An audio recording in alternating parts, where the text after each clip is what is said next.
That Old Queer, Episode 3, Walt Whitman. I would like to take a moment to acknowledge the traditional custodians and owners of the land on which we gather. We are recording this on the Sunshine Coast, Queensland, and work has been done for this project on both Cubby Cubby and Jinnabara land. We pay our respects to their elders, both past, present, and future. It always was, and always will be, Aboriginal land. Hello and welcome to That Old Queer, a queer history podcast. Each episode we'll be exploring a queer individual from history. My name is Anthony Borsato and I am your host. Joining me today and every day in the future will be my co-host Tayler Gale. Who are we? We are just a couple of queers your mother would have warned you about, who are sick of our history being overlooked, rewritten, erased, or destroyed. How are you today, Taylor? I'm well. Um, Working through work and all the other projects we're working on. Yeah, I'm tired today. I have to Yeah. admit that, but hopefully this podcast will perk us up a little bit. Are you ready to get started? Yes. Like always, we're going to start with who they. Who day? This is a segment where I give a random fact or Mad Lib type fact to Taylor for her to explore and try to guess who we are talking about on the podcast. So are you ready? Yes. So for episode 3, your fact is Okay. He is the one who wrote "Oh, Captain, My Captain" about the death of Abraham Lincoln, and is often called the father of free verse poetry. you're into poetry. Any clue who this is? Is it Walt Whitman? It is Walt Whitman, actually. Oh, How do you know that? poetry. Poetry. Yeah. Okay, so yeah, it is. It is. We are exploring the American poet Walt Whitman. Do you know much about him? No, that's pretty much it. Dear Captain, My Captain. Yeah. Yeah, I find it funny that most people know that from Dead Poet Society. Yeah. Even though I've never seen that movie, that's where I know it from as well. The standing on the chair and doing it. So shall we get started? Yes. So as always, we're going to start with our segment "What in the Wiki," where we take the first paragraph from the Wikipedia page. Wikipedia does a sort of, I think, a great job at wrapping up sort of someone's sort of essence in that first paragraph. Sometimes they don't. Um, yes, we know Wikipedia is not an academic resource, but we are not an academic podcast. Nope. And if you're using us as an academic resource, maybe don't. Take what we talk about here and do your own research and find actual academic sources, because we don't want to be yelled at by lecturers and academics from around the world. No. So what in the wiki? You've done a song every week so far. You're going to do another one? What in the wiki? What in the wiki? That's all I got. That's all you got? Yeah. Okay. What in the wiki about Walt Whitman? Walt Whitman, born May 31st, 1819, and died March 26, 1892, was an American poet, essayist, and journalist. A humanist, he was a part of the transition between transcendentalism and realism, incorporating both views in his work. Whitman is among the most influential poets in the American canon, often called the father of free verse. His works were controversial in its time, particularly his poetry collection Leaves of Grass, which was described as an obscene for its overt sensuality. Whitman's own life came under scrutiny for his presumed homosexuality. Ooh. Key words. Yeah. Born in Huntington on Long Island as a child, and through much of his career, he resided in Brooklyn. At age 11, he left formal schooling to go to work. Later, Whitman worked as a journalist, a teacher, and a government clerk. Whitman's major poetry collection, Leaves of Grass, was first published in 1855 with his own money and became well known. The work was an attempt at reaching out to the common person with an American epic. He continued expanding and revising it until his death in 1892. During the American Civil War, he went to Washington, D.C., and worked in hospitals caring for the wounded. Um, his poetry often focused on both loss and healing. On the death of Abraham Lincoln, whom Whitman greatly admired, he wrote his well-known poems, O Captain, My Captain, and When Lilacs Last in the Doorway Bloomed, and gave a series of lectures. After a stroke towards the end of his life, Whitman moved to Camden, New Jersey, where his health further declined. When he died at age 72, his funeral was a public event. Whitman's influence on poetry remains strong. Mary Whittle Smith Costello argued, "You cannot really understand America without Walt Whitman, without Leaves of Grass." He has expressed the civilization up to date, as he would say, and no student of philosophy of history can do without him. Modernist poet Ezra Pound called Whitman America's poet. He is America. So that is Walt Whitman in a nutshell. Mm-hmm. Right. So what do you think so far? I mean, poet, obviously. Obviously, a lot of people either found his work something they could hang on to, or they hated it. Yeah, he was a little bit hated at his time by Yeah. some people, but he also reached a lot of people. I mean, he revised it so many times. Yeah. So yeah, Whitman worked as a lot of things throughout his life, as mentioned in the first in What in the Wiki, he worked as a journalist and a teacher, and there was one other thing, and a government clerk, but he also worked as a contractor, a builder, a teacher, an editor before really becoming a writer. Man of many talents. Man of many talents, or like one of the jack of all trades, master of none. Yeah. But yeah, he's mainly known for his major poet, he's mainly known as this major poet and literary figure, considered the forefather of free verse poetry, which is very interesting. Do you know much about free verse poetry? Just what I learned while researching this. That's fair. But yeah, he was ridiculed and ostracized during his lifetime a little bit for his work. Because his seminal work was this Leaves of a Grass, a collection of like free verse poems, and they were called like for being overtly sexual and sensual at the time. Yeah, he issued, what did I say it was published? It was like 1855, not 19. He was dead by then. Yeah, he first published in 1855, and then it was followed by like 5 revised and 3 reissued editions. Ooh. So, he kept working on this one edition during his entire lifetime. Yeah. And a lot of the work had some homoerotic subtext, which actually brings us in to artistic response for this week, which is happening a little differently. Usually we have one artistic response. Yes. This week we have one artist. Ooh. Which is going to be me, but instead of reading one of his poems, I'm going to read several of his smaller works that are considered to be some of his most sort of like homoerotic. Yeah. So the first one will probably go here. Whoever You Are Holding Me Now in Hand by Walt Whitman. Whoever you are holding me now in hand, without one thing all will be useless. I give you fair warning before you attempt me further. I am not what you suppose, but far different. Who is he that would become my follower? Who would sign himself a candidate for my affection? The way is suspicious, the result uncertain, perhaps destructive. You would have to give up all else. I alone would expect you to be your sole and exclusive standard. Your novitiate would even then be long and exhausting.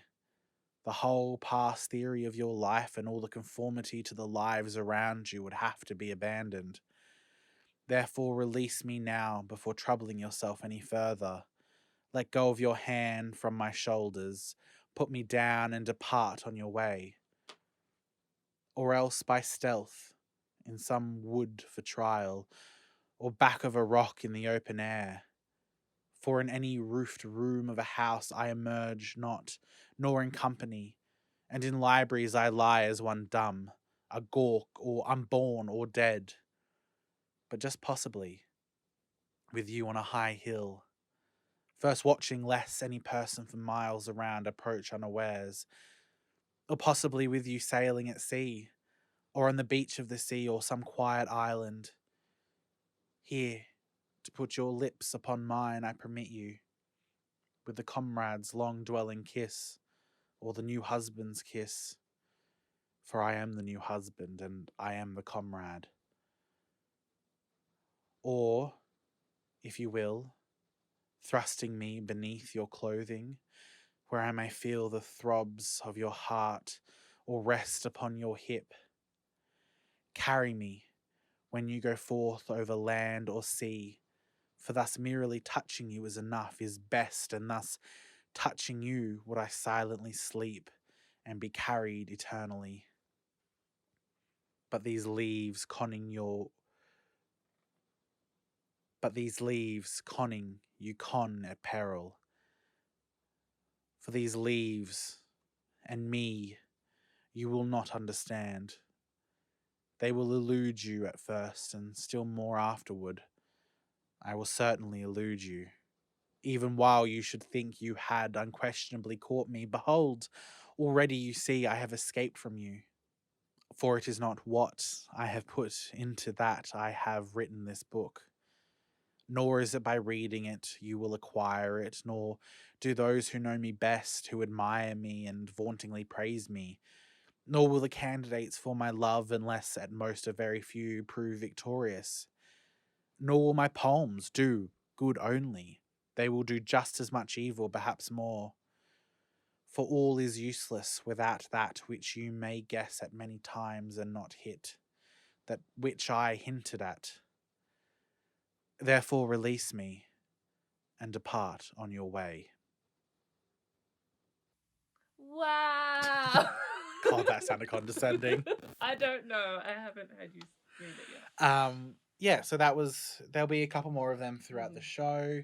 It was just exploring sort of some of his poetry. He had quite a few like small poems. Yep.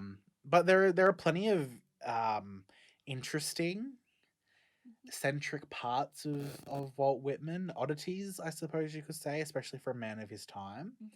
I think we should start with alcohol. Okay.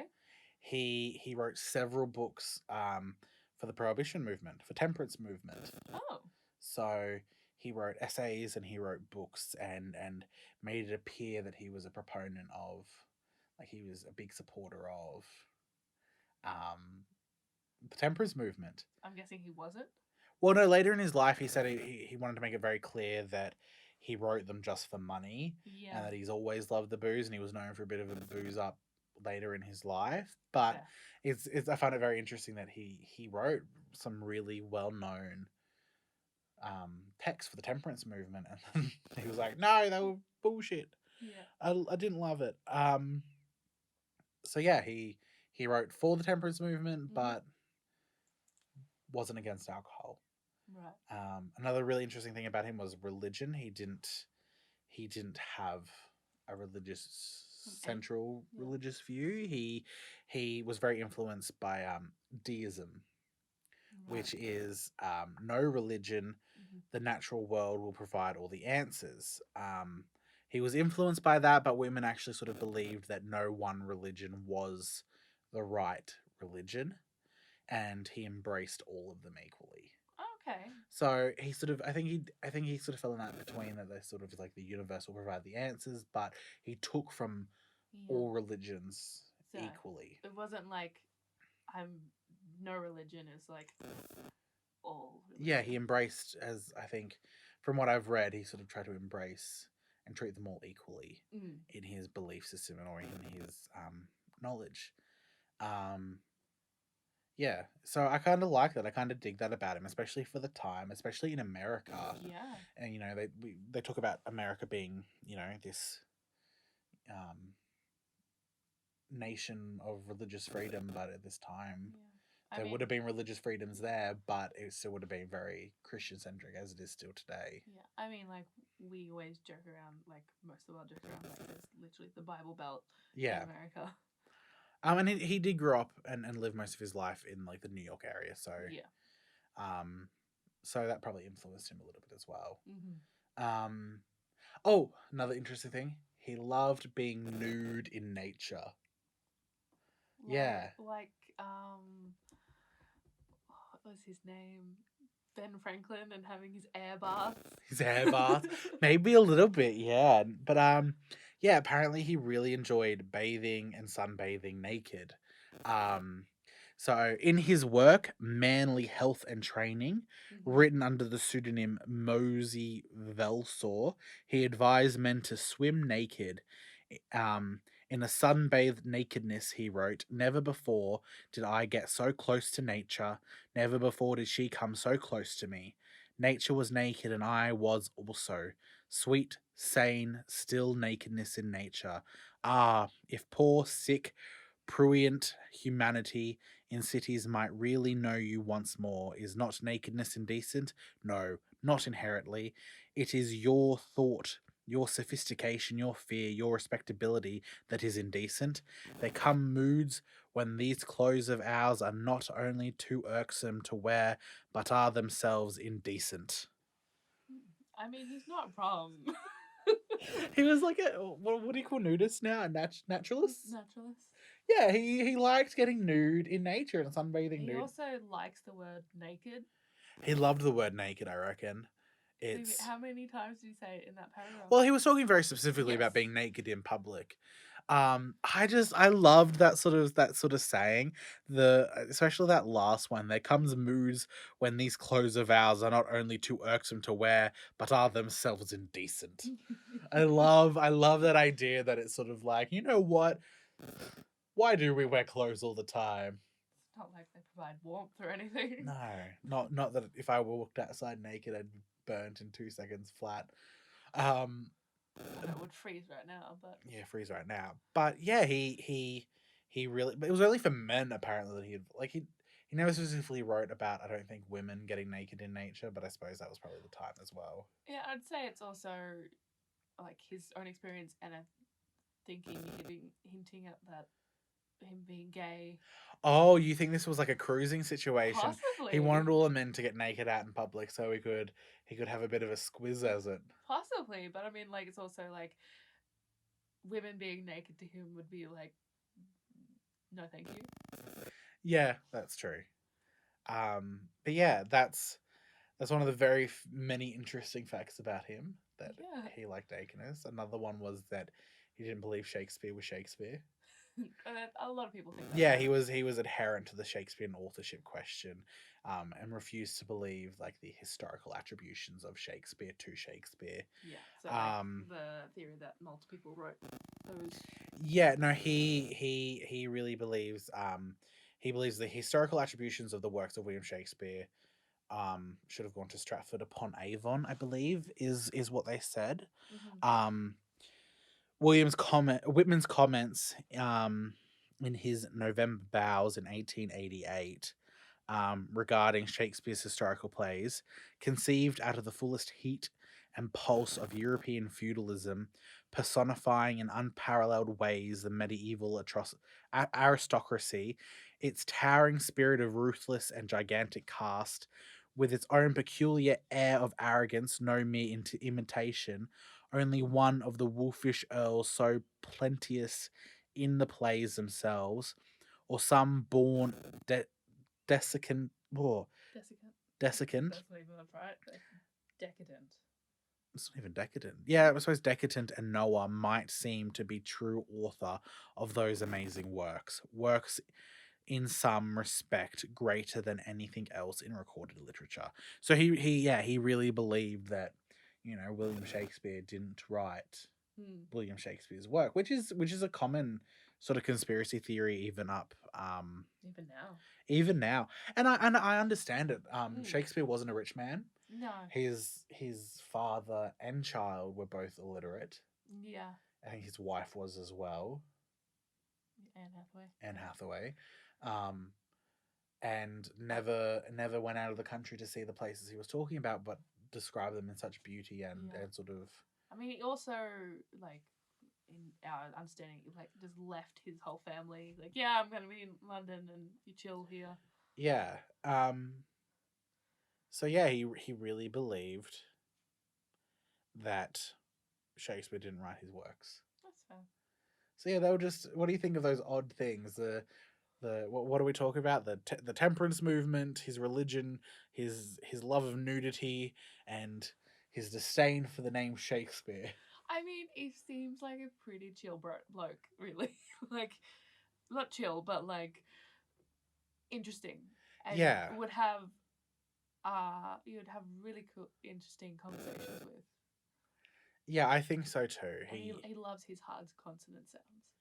He does. His writing is so like it is sort of like how I think people talked in those times and Yeah. wrote in those times, so to a T. Yeah. But I understand why sort of like he is considered one of these great writers because how he wrote was just I'm just hearing you like read his direct quotes, and I'm going, "Cool, mate. I can't do that." yeah. Especially as an Australian, we can't do that. No, it's yeah.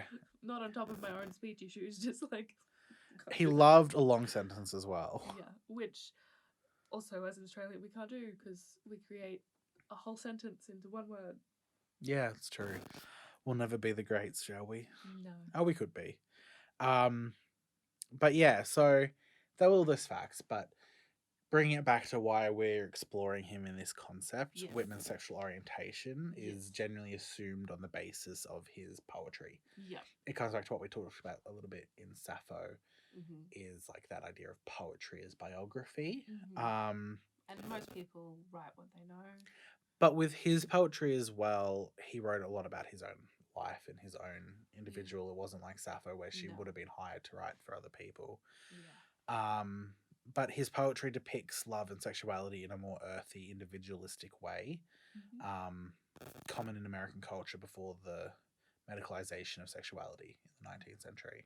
Right. So like he could talk about it because it wasn't really the thing yet. Yeah. But yeah, it's very much through Leaves on a Grass, which again was labeled as pornographic and obscene by some. That yeah. But at the time, sort of like only one critic remarked on its author's presumed sexual activity. Mm-hmm. So in November 1855, a reviewer, Rufus Wilmot Griswold, suggested Whitman was guilty of that horrible sin not to be mentioned among Christians. Sodomy. Oh, I love that. I think Yeah. that's what I want sort of tattooed across my, that I am the sin not to be mentioned among Christians. I feel like that also works with our saying that we're the heathens your Yeah. mother warned you about. Yeah, with a queers your mother warned you about. Yeah, with a horrible sin Yeah. not to be mentioned in the company or amongst Christians. Shall we make it a t-shirt? Oh, it'd be a great t-shirt. But yeah, it's very much. But Whitman had like these intense friendships with men and boys, throughout his life. Mm-hmm. And it is suggested that he did engage in such relations with like many men, or not many men, but with males. Yeah. Some citing letters that were written between people, journal entries, and other sources that claim as proof of sexual activity. Yeah. Or at least like proof of sexual nature in the relationships that they're sort of talking about. Yeah. So there's quite a few sort of men linked to him that I thought it'd be good to go through a few of them. Yeah. So first was English poet and critic John Addington Symonds, who spent 20 years in correspondence trying to. Oh, sorry. So this guy was trying to pry answers out of Whitman a little bit. Yeah. In 1890, he wrote to Whitman, in your conception of comradeship, do you contemplate the possible intrusion of those semi-sexual emotions and actions which no doubt do occur between men? So this guy was like pretty much going, yeah. Yeah. But Whitman sort of denied that in his work. Yeah. Very But much. I mean, like, from the way this guy said it, it almost says like he's also. Yeah. Yeah. Well, we don't know, but he really Yeah. wanted the answers on Yeah. Whitman. Yeah, but in reply, Whitman did deny this, that his works and anything had that implication. Mm-hmm. Yeah, just very, very much like quite quite angrily sort of disavowed what was being said, Mm-hmm. and in the same sort of letter insinuated that he had fathered 6 illegitimate children. Nice. But some contemporary scholars are very skeptical on the veracity of Whitman's denial or the existence of these children. It's sort of like that old. He's like, I've got a girlfriend. She goes to another school. Yeah. Yeah. You know, no, I'm not gay. I've got a girlfriend. I kiss plenty of girls. Like, that's how I think a lot of sort of scholars see it, as this sort of denial. Very much a mask he's trying. Yeah, a mask is a good way of putting it. But it has to be said that Whitman denied homosexuality throughout his life. But that being said, most figures in this time would have, even if they were. You even look at someone like Oscar Wilde; he denied it straight up to a jail cell. Yeah. And he denied it until the moment he could. Yeah, pretty much. But yeah, so he talked about these kids, and apparently towards the end of his life, he would tell stories of previous girlfriends and sweethearts, and denied allegations of, having love affairs with men. Yeah. There was allegations in like the New York Herald about it as well. But his works were so. There is such homoerotic subtext to his works that it's sort of hard sometimes to sort of take his word for it. Yeah. So actually, this is a good time to mention that this is probably around the time when the second artistic response will go in. So it'll go in here. To a Stranger by Walt Whitman. Passing stranger, you do not know how longingly I look upon you. You must be he I was seeking, or she I was seeking. It comes to me as of a dream. I have somewhere surely lived a life of joy with you. All is recalled as we flit by each other, fluid, affectionate, chaste, matured. You grew up with me, were a boy with me or a girl with me. I ate with you and slept with you. Your body has become not yours only, nor left my body mine only. You give me the pleasure of your eyes, face, flesh as we pass. You take of my beard, breast, hand in return. I am not to speak to you. I am to think of you when I sit alone or wake at night alone. I am to wait. I do not doubt I am to meet you again. I am to see to it that I do not lose you. You did really well. Oh, thank you. But yeah, this one sort of very much talks about a sweet-blooded and sort of, it's meant to be, I think, meant to be a young man. Yeah. But some others also think it could be about a child, I will admit. But some of the language, I think, is very homoerotic. Yeah. So another man that, let's get back into these men he was linked to. Yep. The next one was someone called Peter Doyle. Mm-hmm. Peter Doyle is widely considered as like the prime candidate of the love of Whitman's life. Okay. Sort of, I think they sort of spent the most time together. He was a bus conductor who met Whitman in 1866 and were inseparable for several years after that. When he was interviewed in 1895, Doyle said, "We were familiar at once. I put my hand on his knee. We understood.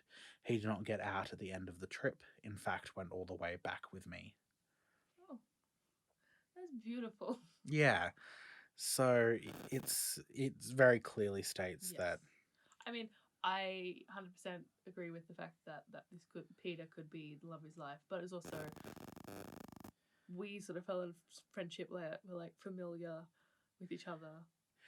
Yeah. This is different. But like, it's very clear, like, I think for any gay man, especially who either has experience or understanding of what like the cruising culture sort of is, it very clearly, so I put my hand on his knee and we understood. He did not get off at the end of the trip. In fact, he went all the way back with me.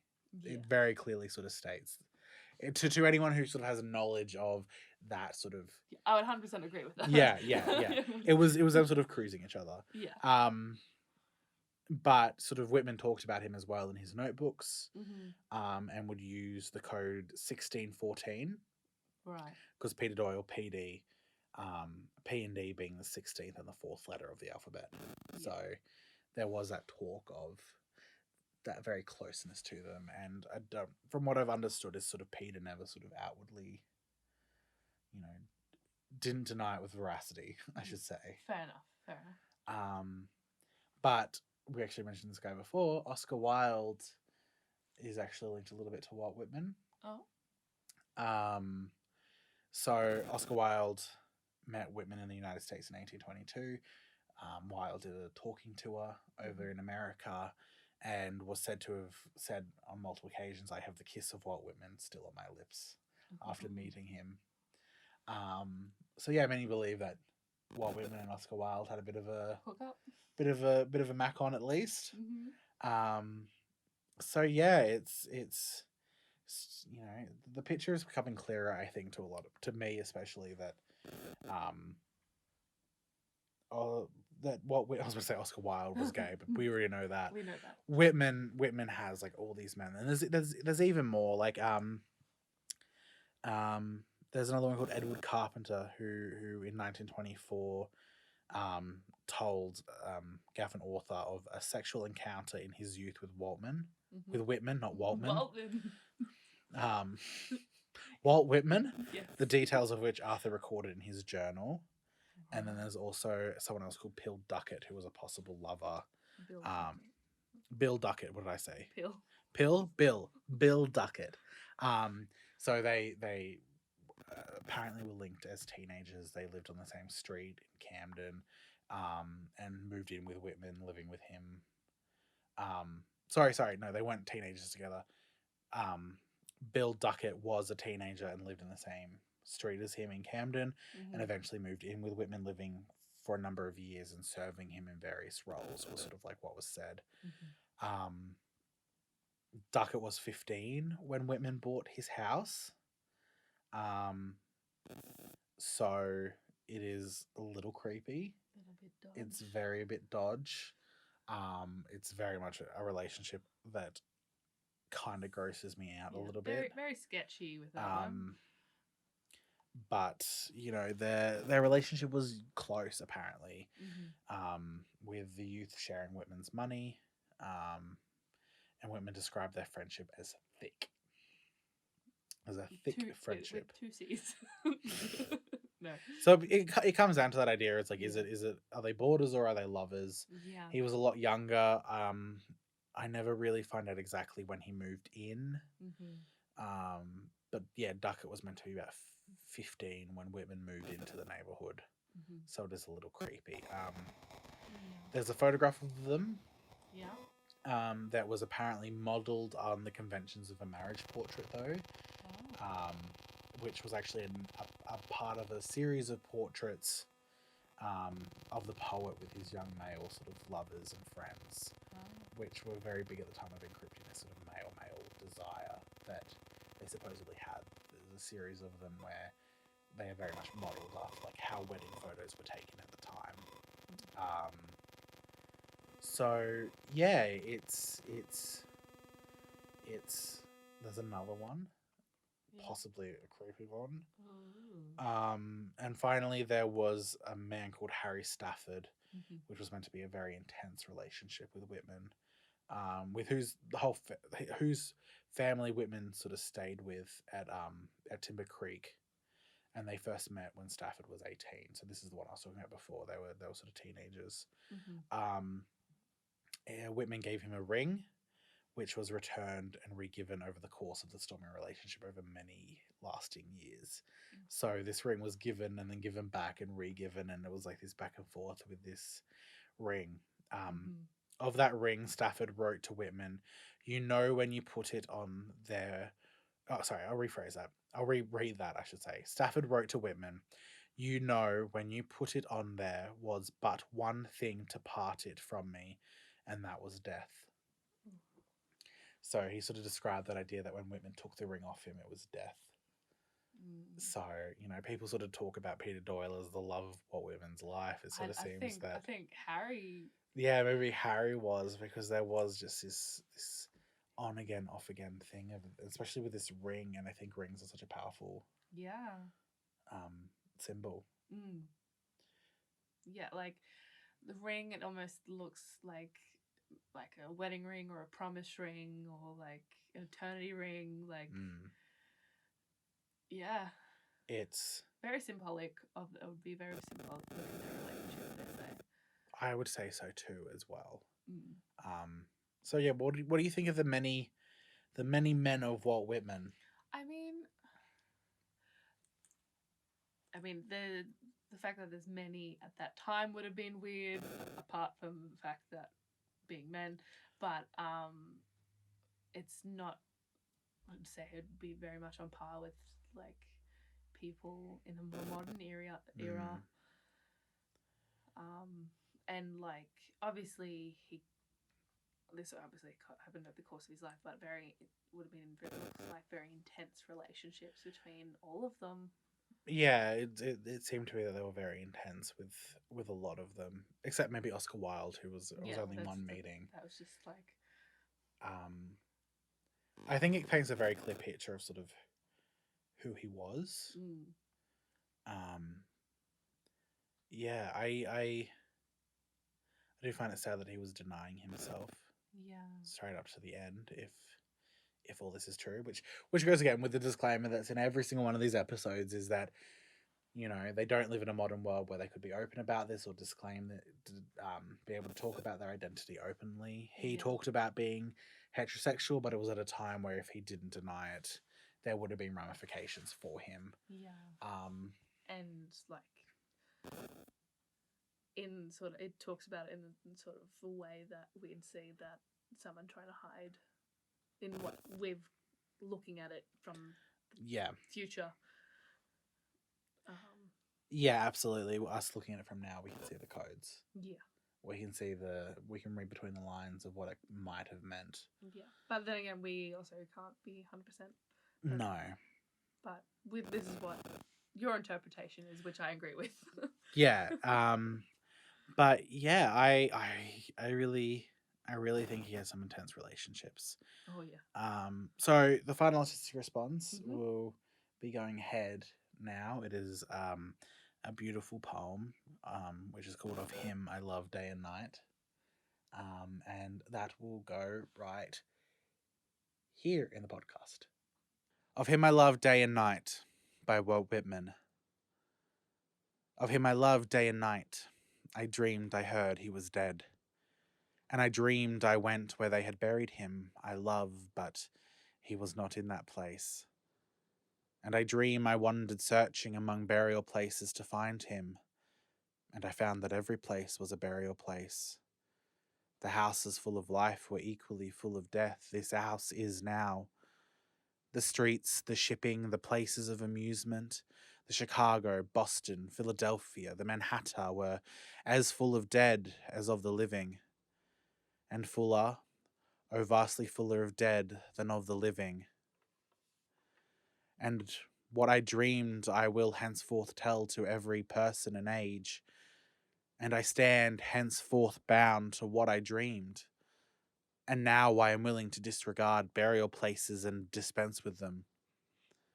And if the memorials of the dead were put up indifferently everywhere, even in the room where I eat or sleep, I should be satisfied.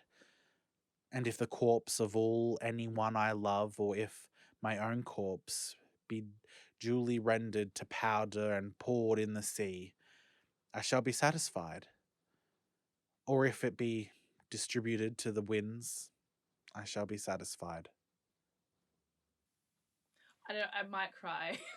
It's a beautiful poem. Walt Whitman did eventually die, obviously. I said that at the beginning. Yeah. And obviously because he was born so long ago. Well, not so long ago as compared to others, but he eventually died. But he died after completing his final version of Leaves of Grass, which Was it his final version, or was that just the last version he completed? well he named it the Deathbed Edition. Okay. So he knew that this was going to be the last one. I still reckon, like, to the last minute, there's bits that he's going, I should have redone that. Well, there very much could have been. I wouldn't have a... I feel like me and you can understand that. Yeah, revising and re-editing everything we do. It's never perfect. But yeah, he had a long life. He was born... What did I say he was born in again? 1819 and lived to 1892. So it's a long life. Yeah. He was loved in his time, but also hated in his time. But, you know, he is considered sort of the first American poet of democracy. Right. And many cannot fully comprehend American history without the works of Walt Whitman, which I think is a beautiful testimony. Especially, I mean, America is problematic as hell, as we know, as we all know. But yeah, I think it's nice that his work is acknowledged in that way. Yeah. And that a gay man's work is acknowledged in that way. Yeah. So yeah, final thoughts on him. Are we going to say gay man? I think yes. I think yes. I mean, he did say that he fathered 6 illegitimate children. Sure, Walt. Sure. Sure flower. Sure pet. Sure petal. I mean, he might have, Yeah. but I think unlikely. I think it's unlikely too. I feel like he had such intense relationships and love for the men in his life. Yeah, I mean, you don't like as a guy. Yeah. The thought of just giving a ring to someone and then actively taking it back off them as a symbol of anything is so intensely intimate that it doesn't quite make sense to me. No. That it wouldn't be like a relationship type thing. It has to be. It would have to be.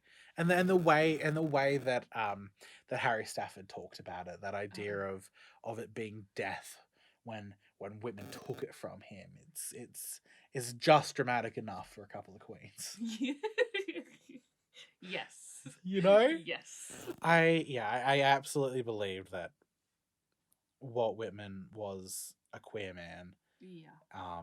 An extremely talented queer man who got a lot of hate in his time for not being afraid to sort of talk about sensuality in a way that others at the time really weren't, especially in like the puritanical American country. Yeah. And he was... I love that concept, poet of democracy. I should have done more research into what exactly that meant, but I thought that's such a nice way to describe him. But what was the other? The father of free verse poetry. Yeah. I feel like, as much as that's mostly a very true fact, I feel like the poet of democracy sounds so much cooler. Yeah. So yeah, that was Walt Whitman. Yeah. In a nutshell. Yeah. His life is very interesting as well. There was many other things I didn't talk about. A lot of his early life before he became a poet. But I really wanted to get down and sort of nail down into that idea of homoeroticism in his work and all these men that Walt Whitman was linked to. Yeah. So anything else you want to say on that before we get going? No. No? Okay. Well, like as always, we would like to thank Nyssa Ray for allowing us to use her studio tonight to film this podcast. She's a great Sunshine Coast singer-songwriter. And I implore all of you to go and check out her work. It is brilliant. She's on Spotify. It'll be linked in the description. And her details will be linked in the description. We would also like to acknowledge and thank the Sunshine Coast Regional Council and Arts Queensland for their support of this project through the Regional Arts Development Fund. They do great jobs supporting regional arts workers and artists in Queensland. They very generously gave us some funding to start this project and pay artists to come on board and respond to these queer figures. So that is all. Thank you for joining us, and we will see you next week for, I think, what will be Taylor's favourite episode so far. Okay. Sure. Bye. Bye. Funding was provided for this project through the Regional Arts Development Fund. The Regional Arts Development Fund is a partnership between the Queensland Government and the Sunshine Coast Council to support local arts and culture in regional Queensland. We would like to thank them for their support in the delivery of That Old Queer podcast.